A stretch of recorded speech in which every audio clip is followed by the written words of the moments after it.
Hi, everyone, and welcome to another episode of From the Root to the Fruit. I'm your host, Jay Smith. Today, we're going to be talking to a gentleman who works in the community a tremendous amount via charitable operations, as well as he's an entrepreneur, he's a husband, he's a father, uh, and he can cook a hell of a brisket. Trust me. I'd like to introduce you guys and sit down with and take some time with Mr. Priest Payne. Enjoy. All right, my guy, Priest Payne. Thank What's you for going on, coming. sir? Thank you for coming on to the show. I really appreciate you, brother. Yeah, I know. I appreciate you having me, man. Good, glad to be here. Well, I'm not going to starve it out. I want tell your story in your way. Like how did Priest Payne? Where did you grow up? Like what was that like? Yeah, I know you were an avid Arkansas. Ooh, pig suey. die hard, bro. Die hard, man. I was born and raised in Central Arkansas, small town, Conway, Arkansas, which is kind of home of the University of Central Arkansas Bears. Okay. Scottie Pippen played there. So that's kind of our little claim to fame. But everybody around my state is a Razorback fan, and so we grew up as kids being Razorback fans. Man, we had a really what I consider to be a very good upbringing. Just because we had such a great base around us. My grandfather was part of the NAACP. He was a deacon on the church board. Yes, sir. I would take turns going to church with him and going to church with my grandmother, but I ended up joining his church because we always wanted to be with Daddy Bruce. Right. So growing up, that's kind of how it was. We had a great support structure. My mom, my dad, they met back in, like late 69, 70, something like that. And then they started kind of courting each other, dating. And next thing you know, I popped out, and so, my dad, he was in the Air Force, and he actually got a job with Ford Motor Company. And when he found out my mom was pregnant, he came back and they got married, and we started a family. And then he roofed houses for many years, and he ended up becoming the first Black fireman in my hometown. Nice. Yeah, so a little bit of piece of Black history there, because he was hired in 1976. And he worked until 2006, I think it was. He retired. Nice. So yeah, And I that, mean, my pops and that, retired early. and that's kind of unheard of, especially like I come from a small town. You know what I mean? Like that's Yeah. kind of unheard of that you get an opportunity, much less you have the longevity in that Oh yeah. opportunity. Oh yeah, absolutely. And yeah, I mean, he was great. I mean, there were some struggles here and there, but he was good to us. He provided for us. He gave us, that father figure there. Taught us how to work. Taught us, how to take care of yourselves. And gave us a good base and a good foundation. And he rode us hard, man. He was very, very, he was a strict man. But I give him and my mom all the praise, and and as Right. well as God, for instilling in me the values I needed, man, just to kind of help me out through life. And so, I landed up here in Seattle. I'm ex-Navy. Yes, sir. Landed up here in Seattle, helped some friends of mine move up here back in 97, January 97. I got here on New Year's Day, and I've been here ever since. I work in tech. So I'm a technical recruiter. I work with one of the startups here in the area, Okay. and I'm in talent acquisition there. And on the side, I do a catering business. It's barbecue, smoked Texas style barbecue. So we do it all. Yes, sir. But that's kind of it in a nutshell. As far as where I grew up, my hometown was amazing. Don't think I would trade it for anything, man. It was a great place to grow up. You'd be able to stay out riding your bicycles all the way across town until the street lights came on. You just had to beat the street lights. That's it. That was the whole move. Like when you And remember, like growing up when growing up was cool and oh dope. yeah, Like man, you could be 6, 7, 8 miles across town, man. Over in these big neighborhoods where we never even saw houses that big, and hanging Yep. out with our friends we went to school with, and that was all good, fine and dandy, as long as you made it home before those street lights came on. That's the whole move. And if somebody That's it. saw you Oh that yeah. didn't, ain't you Miss Such and Such's son? Oh Yes, yeah. ma'am. Yes, ma'am. Oh Because yeah. they gonna check your manners and everything too. Oh, absolutely, absolutely. And I mean, it was just taught. You know, where I came from, you know, we grew up, yes sir, no sir, yes ma'am, no ma'am, you know, that sort of thing. And you know, I mean, I think that's kind of missing these days, you know, with a lot of these kids. Unless you grew up in the South, you don't really hear that. You Right. know, And my kids, even the oldest, we still it still runs through this house. But yeah, it was a culture shock for them when we moved up here. right. And they go to school and they're like, well, Dad, my friends don't Don't do that. whatever. I'm like, Yeah, well, hey, in here, right. this You is do. what it's gonna be. Yes, sir. And man, I applaud you for it, you know, because I was doing that with my kids when they were younger, you Right. know, and the older they got, you know, I kind of eased up on it a little bit. And I think we don't need to. We need to stay the course. We need to stay on it. And you know, sometimes you got to lay down them hard laws, man, because things will get out of hand on you if you don't watch out.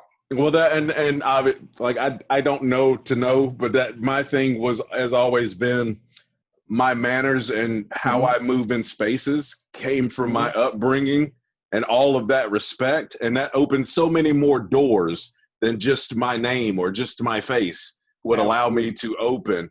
And it's not as serious as it sounds. It's Right. just I want my boys and my daughter to understand when they're talking to their friends and we Hmm. cut up a little bit, whatever, there's Right. a full stop and a different interaction When you with start me and correcting mom them. and their mother. Like it's imperative to me.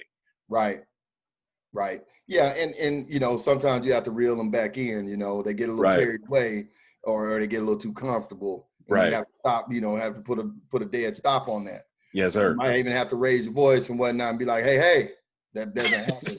You Yes, know. sir. Because Yeah. I ain't on TikTok. I don't know who Right. you talking to, but I There ain't you on go. that.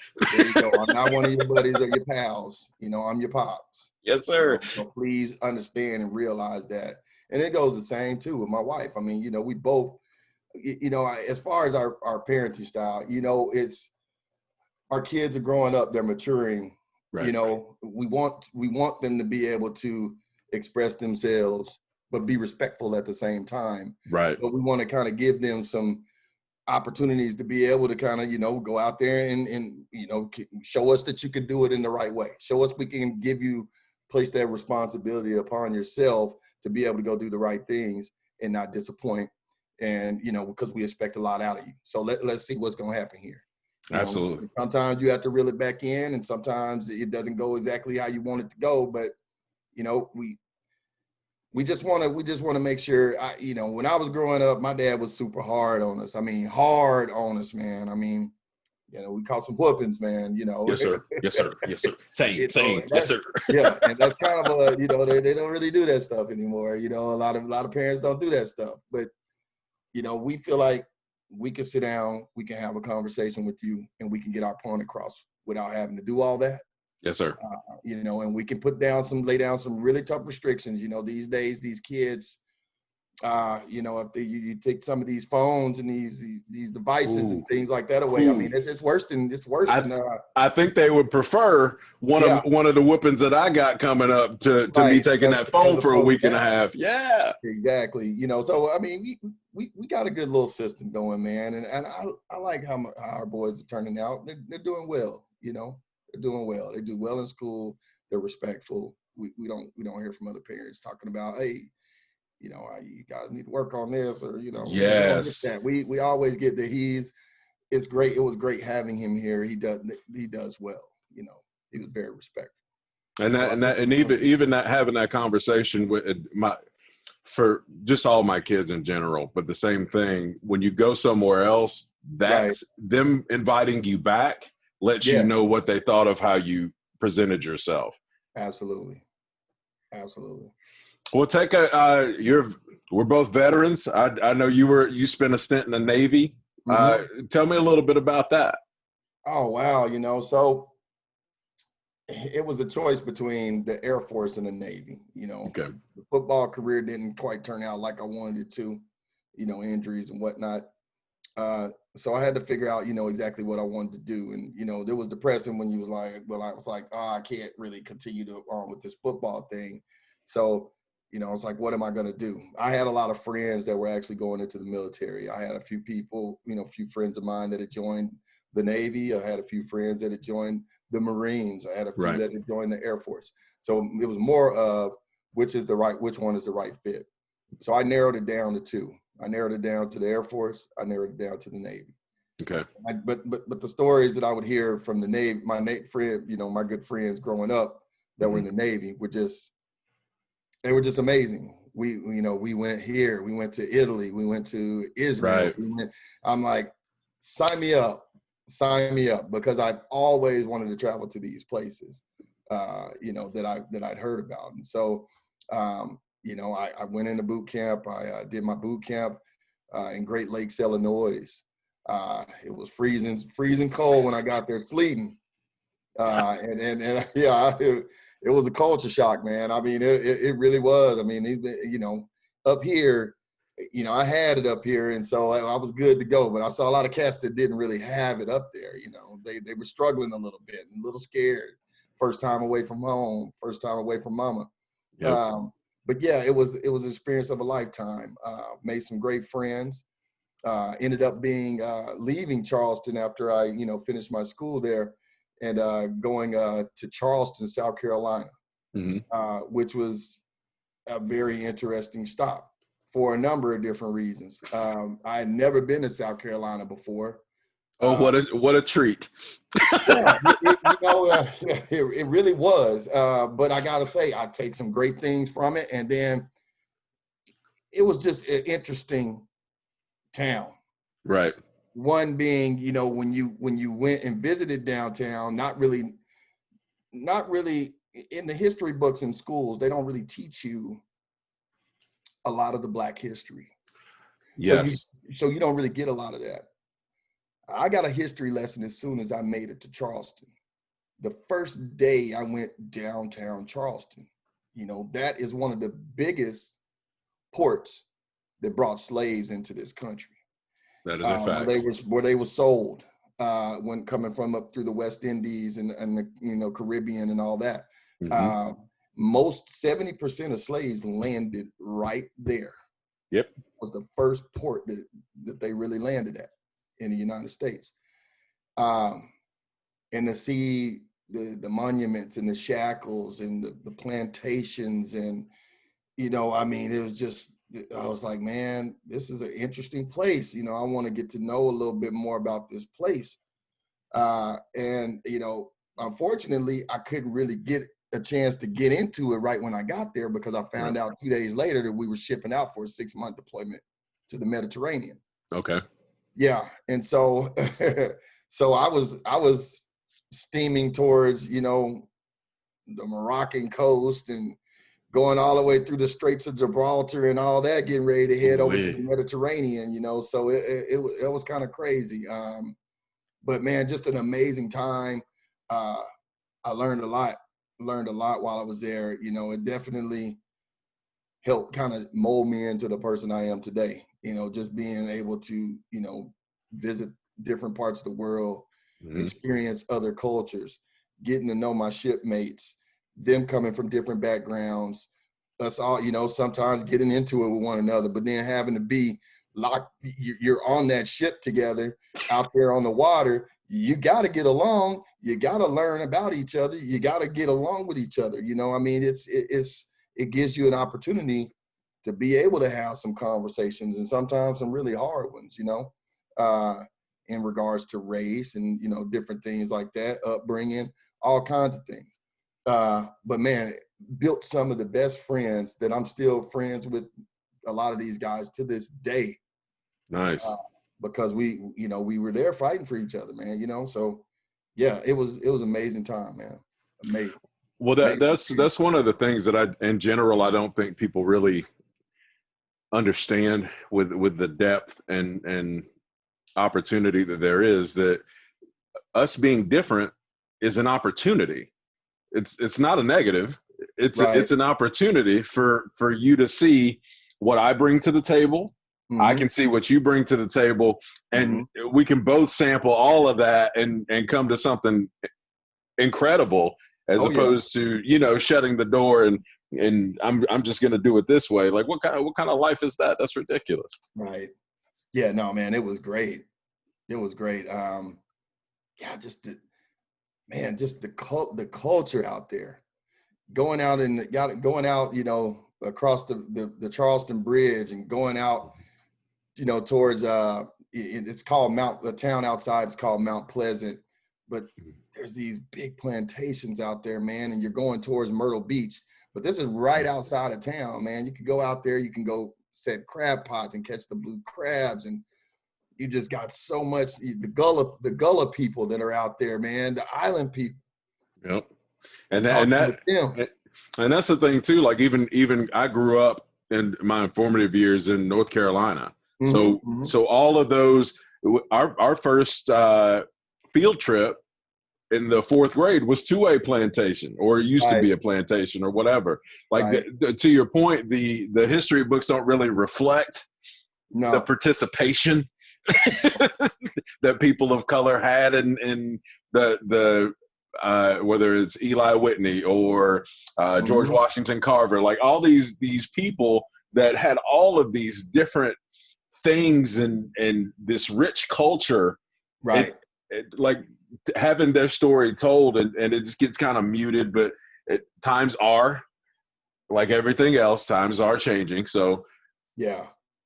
Yeah, it's really interesting out there. I don't know if you've seen this new documentary, and the name of it is me right now, but Samuel Jackson narrates it. okay. And I want to say it's on one of the cable channels right now, and I forget which one. Uh, but he is actually chronicling slaves being brought from, you know, from West Africa all the way to the United States. And there was one boat in particular that they were trying to find. It was like a shipwreck. It was I forget what,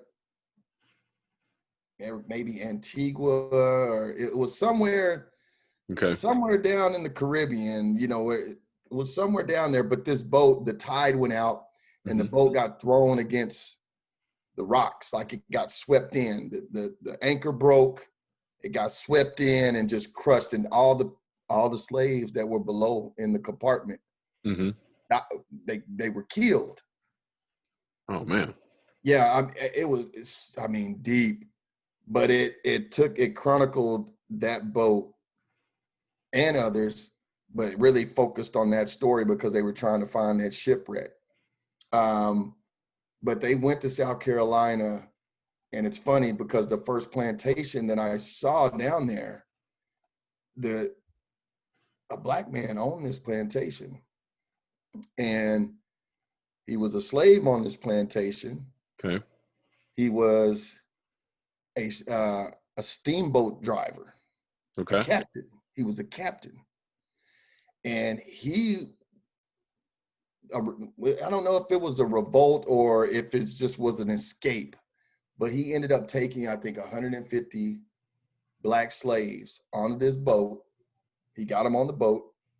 They had two cannons coming out of the Charleston Harbor, but he knew which flags to raise and everything to get through these, you know, through there before they could figure out what was going on. Oh, He love it. got him out and got him to freedom. And he actually is known as the curator of modern black education. I mean, this guy Nice. was big, like big. He ended up going back, buying this plantation because, they were escaping because of the Civil War was getting ready to go down. They were getting ready to have the big battles in Charleston and all that. So he got them out of there before, you know, they started coming in there and killing everybody, Oh yeah. and enslaving everybody. So he got on out of there, and he came back years later, and he actually bought that plantation.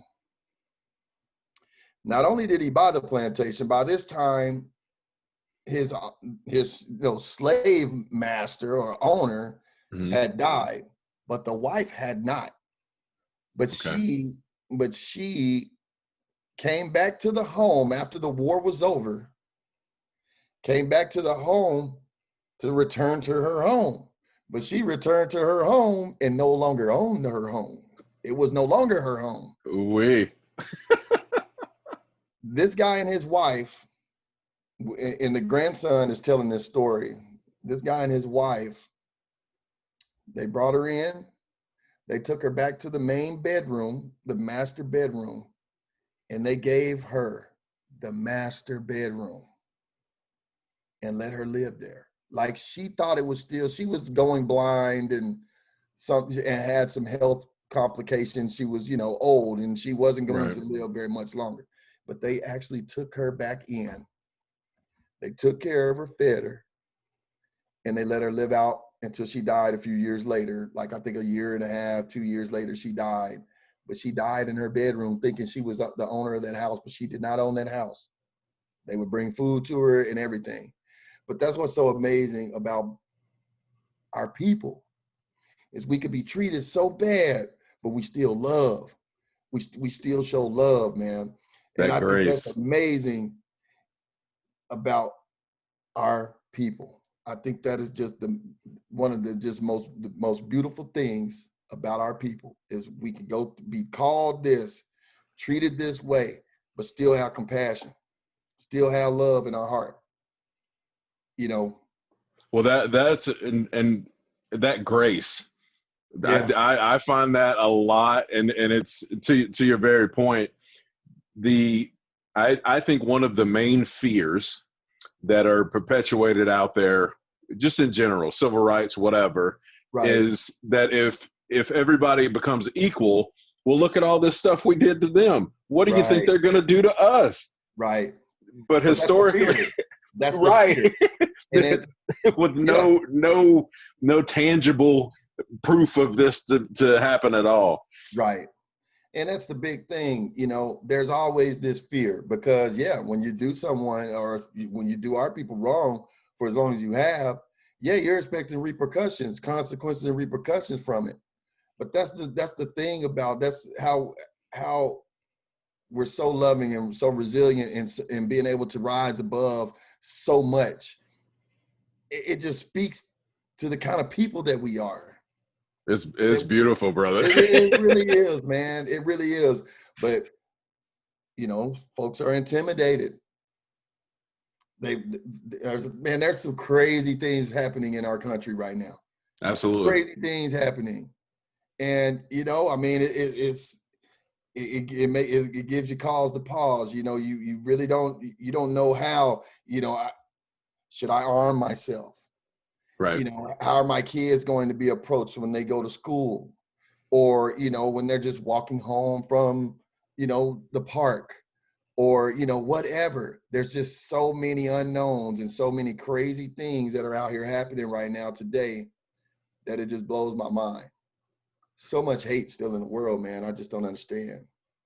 Well, I that really don't. and that's a part of this opportunity, right? Like one of the reasons, and very few people know this, like one of the reasons that I started this podcast Mm-hmm. was not just to have people of color and having their stories and their pains and everything else kind of told, was Right, to also have everyone, like my entire life. I know yours is as well. My right, entire life and friend group and everything else is is exactly what I see in the world, just yeah, diverse and rich right, and an opportunity. I'm trying to put more positive. Like let's get, yes, we've and I'm not jumping the horse, but I know for a fact that you and I have both been called outside of our names in our mm-hmm. lifetime. I don't have to, that's a shared paradigm without Mm-hmm. us ever talking about it. I Right, already know. yeah, exactly, exactly. That's been happening, and it's not just one time. It's happened multiple times. Right. Like it, and having kids that are of color as well. Like that was the only time that I said, wait, okay. Yeah, Wait, okay. and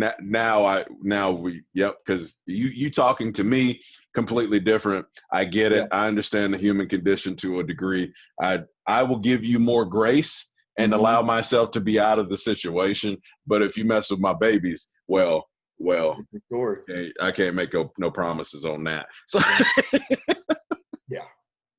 Yeah.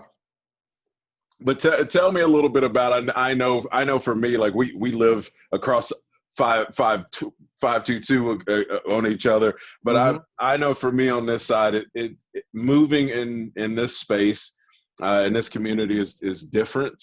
It's Right. not better. It's not worse. It's just different.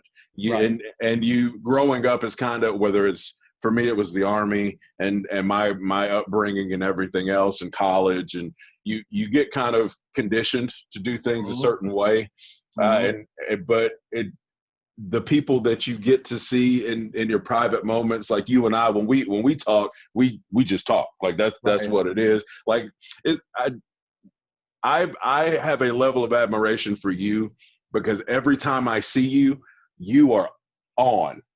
Like you are, you know what I mean? Like just a bubbly personality. Like you're just a good person. Like it, and people Thank kind you. of migrate, and myself included, to Yeah, that absolutely. vibe and everything else, and we just kind of vibe out. So how do you take all of the things that the challenges that you have to deal with and have dealt with in your life, and kind of continue to stay the course and have that grace? Man, it's I think it goes all the way back to my childhood. My mom said you were never afraid to make friends. You were never afraid to go ask this person, hey, do you want to play? Or, because it's like almost like you were colorblind, like you never saw a color. You Right. just wanted to play, like, you guys look like you're having fun. Can I join in? Can I get in it? Now, through the years, we weren't invited to play in everything. We didn't always get the invite to the party, or we didn't always we're asked to play with a certain group of children, but it never once stopped me from being who I am. I got to stay true to myself. I got to stand up for what I believe in. Have I ever been upset because of, people's actions and whatnot? Yeah, I have. But I would like to be able to sit down and talk to you to figure out exactly why it is that you feel that way. Right. Because everything starts with a conversation.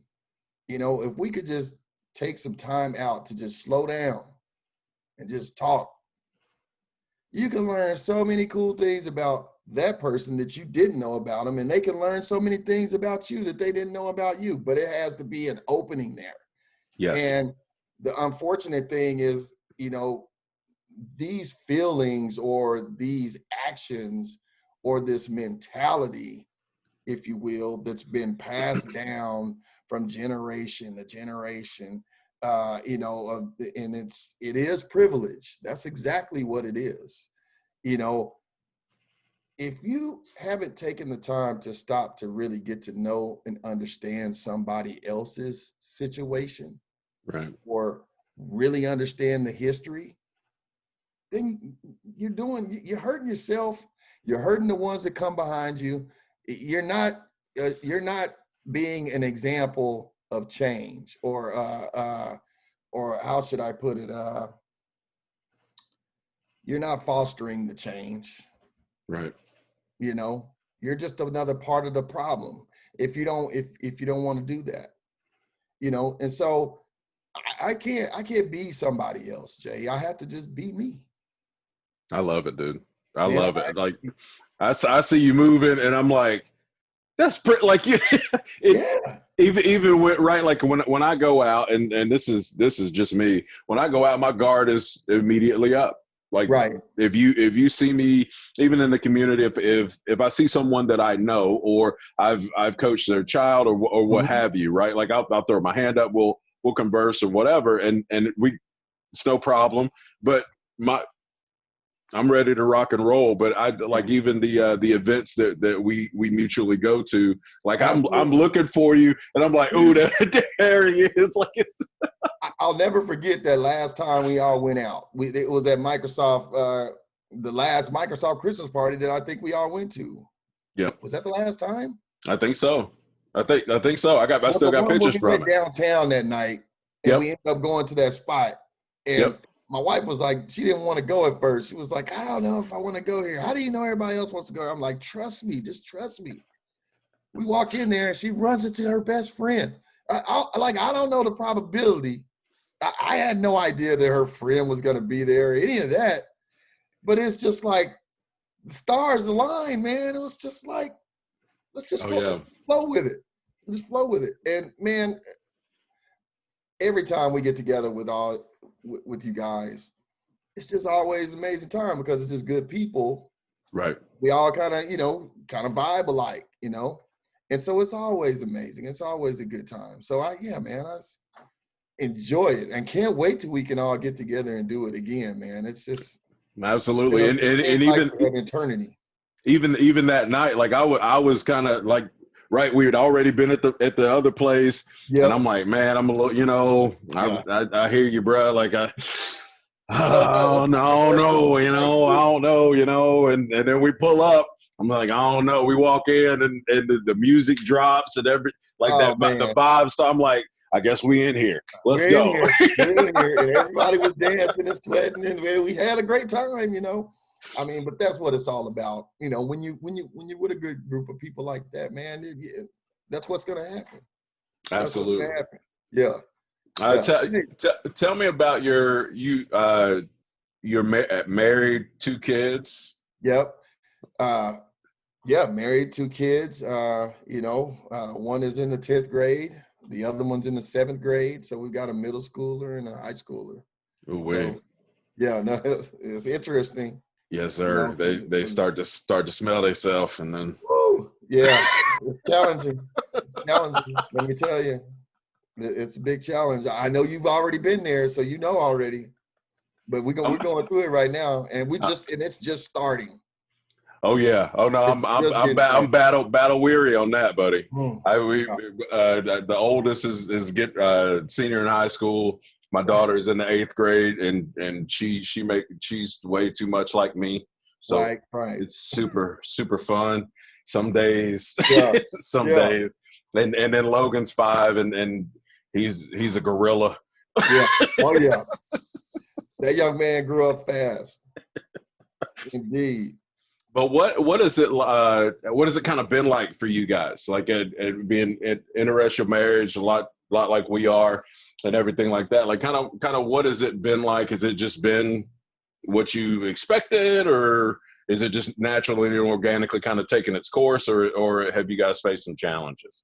That's what I would say. I would say that it's just kind of organically taking its course because, like, for one, I never really wanted to make too much of a big deal out of it anyway. But I always kept in the back of my mind, like, I'm not going to make a big deal out of something until something goes down, and I'll deal with it as it comes, Right. And, it's kind of been like with everything that's been happening over the last, few years and whatnot, with, Breonna Taylor and say her name again. Right. Breonna Taylor, all the, it just, you go back to Philando Castile, you go back to Trayvon Martin, you can keep going on and naming them, I don't want that to happen to my child. Right. So, besides those types of things, everything else I would say has just been pretty organic, but we do have to sit down and have some hard conversations just because, they need to be aware and they need to know. And even how to carry themselves if the police pulls them over. And demoing that, like I demoed it when I before I gave keys to my oldest. I'm like, no, we're gonna run through this again. We're gonna run through this, so you know what to do. We're gonna run through this again. 10 and 2. Don't follow it. Ask, can you do something before you do it? Once they give the license and registration, you repeat the command you were given. Yes. Asking permission to execute the command. Exactly. Exactly. And you gotta school them, and it's sad that you have to go through all of that, but you know what? It's the reality today. yes, And sir. one bad move could be the last move. You know, so it's that's the scary part of it, man. You know, being a parent. But you know, my wife and I, we do it together, man, and we do, you know, we do what we have to do. You know, we had those tough conversations, and when we talk to them about it, and we watch these movies that are sometimes hard to watch. Right. You know, it's just, yeah, it's a little different, but we try not to make it feel too different.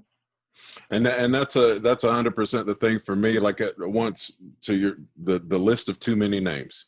Right, Once that kind of started kicking off, like my wife was more or less asking me, well, I'm quiet anyway, but right, why are you so quiet? You seem down. I'm like, this stuff is heavy. She was yeah, like, but these things aren't. If normally when things don't happen to me, I'll consume it and then I'm on to the next thing.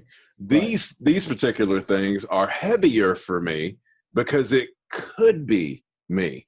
mm-hmm. Like at what point do my babies go from being cute and incredible to being a threat and a problem? So Exactly. those kind of things keep me up at night, and we've had even I know Black history, but even educating myself on some things and things like that, and Mm-hmm. in the hopes that we can kind of we're trying to break these generational curses and these cycles instead of continuing to perpetuate them, and that to your point earlier comes with conversations not to I can tell you the truth without offending you, like Absolutely. Yeah. like trying to get to that, and even dealing with people on Facebook, like I'm like, oh, I could just unfriend you. No, I want to talk to you, but I Yeah. want to talk to you in my yard. Like, Mm-hmm. come to me. You know, I'll come to you. We can meet in the park. I don't care where we meet. But instead of me severing this tie with you because of what you think, I want Right. to understand why you think that. Right. So we can like, why am I now the exception that this proves the rule about what you think Black people should do or see or how they should look or whatever? Mm-hmm. Like Mm-hmm. I'm cool with having a conversation with you. Now don't show up with bigotry and nonsense because that won't work out great. But Yeah.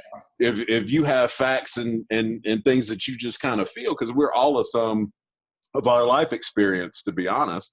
Mm-hmm. And I think that's what's hard. You know, I have a neighbor of mine, and we've been having these little conversations back and forth, and they have it. There's a lot of ignorance. There's a lot Right. of ignorance that goes down, you know, of just people speaking and not really talking about facts, actual factual information. You're talking about something that you heard from somebody else and you don't really know, you haven't really gone out and done the research. And that's the frustrating thing. But Yes. then it makes me take a step back because I'm like, look, listen, man, oh, you're just watching CNN. No, no. I actually go out and look these things up and read about them. Yes. You know, I want to know the facts, not what he said or she said. I want to know. I want to get it from the horse's mouth. Now, what I'm telling you is factual information. If you whether you choose to believe it or not, I can't make you do that. But, Right. but Like what? yeah, but I mean, I want you to actually understand and know that no, I'm not giving you or feeding you bogus information. I'm giving you real, accurate information, the truth. Whether you And can handle it or not, that's on you. that's the piece right Or there. whether you want to know it or not, or want to handle it or not, that's on you. But then that's when I might have to make that decision whether or not I need to leave you alone. But that's the thing too. Like the thing for me is I want to know why you like and love the pictures. Let's take Logan for example, because he doesn't know anybody.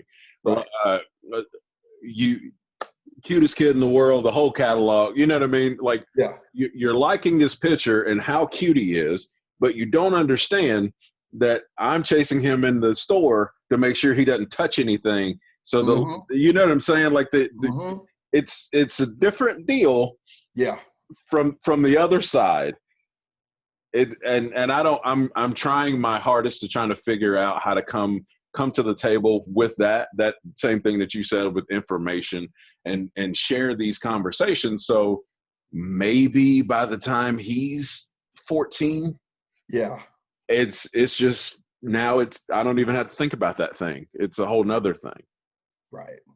Yeah. And I got friends, man. They're like, man, some of these friends of yours, I'm like, hey, I know a lot of people, spanning from my time when I lived in Charlotte to, going to Atlanta and spending some time down there, and, being in Arkansas and being in the Navy and going out and visiting Cali and stuff. I've been around in a whole bunch of places, but then you do come across people that they don't think quite like you do, or they were raised in a different way.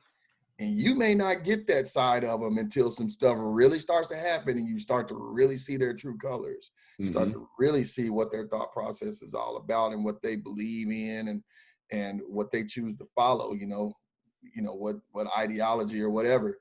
And that there too has been a challenge. But again, I would rather have those conversations where I'm challenging you to provide me with why you want to, why are you so upset about something, or why you feel a certain way, or why you support a certain individual that Right.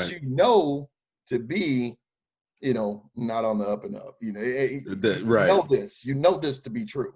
Right. It's not a gimmick. And at what point, and I asked this question before because it's really important to me, because I'm trying to figure out where the line is. Right. Because the people in my life, like it is incumbent. I don't care who you voted for. I really don't. That ain't my business. Along with how you feel about me, like that ain't my business. Right. What you think about me is not my business. That's how I was raised. This is how it is. But I would like to know why. And that infuriates people. That's the part that loses me. I'm like, why are you so pissed? I just asked you why. Yeah. I don't get it. And it's almost like the same thing where you run into, one of your friends that you haven't seen in months, and they're just like, we need to open the schools back up. And I'm like, what? Why are you saying that? I mean, do you have a plan? Tell me what your plan is before you start saying something like that. Just give me the plan. Yes. And I'm not in those rooms anyway. So I didn't lock them. But I mean, they come out mad and say something like that, just like that's the first thing that comes out. Not how you doing, or how's everybody, how's your wife doing, how are your kids? They need to open the schools back up. And I'm just like, wait a minute, whoa. If you're gonna say that, then give me a plan. What's your plan? Yes, nothing. Just to sit around and complain. That's the only plan. It's ridiculous, man. It's nuts. It's crazy. And I don't have too much time for the craziness, Jay. I got to tell you, I can't handle that type of behavior. That's ignorant stuff that goes on, man. I want no parts of it. Yes, and that was the thing too. Like I'm not out and up in arms because it's ignorant. Lord knows, and you'll see some of the people on the podcast. I got plenty of ignorant people in my life. I've got some highly intelligent ignorant people. I've got some ignorant people.